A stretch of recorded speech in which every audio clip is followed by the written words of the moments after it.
Dodo and the Dodos fik du her på Radio Skive, og så skal vi endnu en gang sige velkommen til Ragnar fra Randers, husorganist og professionel tekstmed. Tak skal du have. Hvor er bare dejligt at være her igen. Og så er det jo også lige så stille ved at blive forår, ikke? Ja, det er lækkert, men det ser nu alligevel ud til, at der kan komme sådan lidt nattefrost sidst på ugen her. Ved du hvad? Det gør mig ikke spor. Jeg har nemlig stadigvæk vinterdæk på Berlingoen. Og mit motto, det er jo også, i regn, sne og slud, der skal Ragnars festsange sikkert ud. Okay, du har simpelthen en Citroën Berlingo. Ja, min unge ven, det har jeg. Og ved du hvad?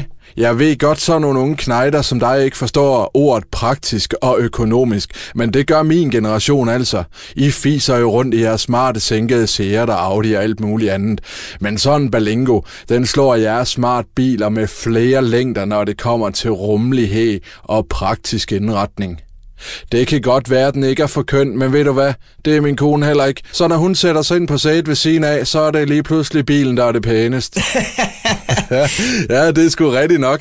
Men spøj til sige, den bil, den er altså bare alle tiders for sådan en multi-living man som mig, som ikke bare skal være smart i en fart. Ja, multi-living man.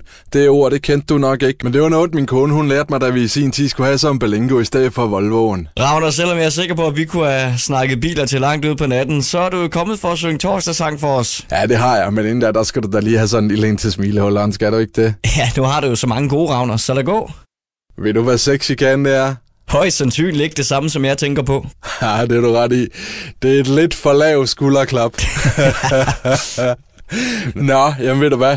Vi må nok hellere komme i gang med sangen, inden konen hun begynder at ringe. Vi skal nemlig i Plantorama i dag, så hvis du lige rækker mig sovsekanden der. Ja, tak. Tak. Ja, tak. Det rækker. Så kom der sovs på. Og så synger vi 3, 4.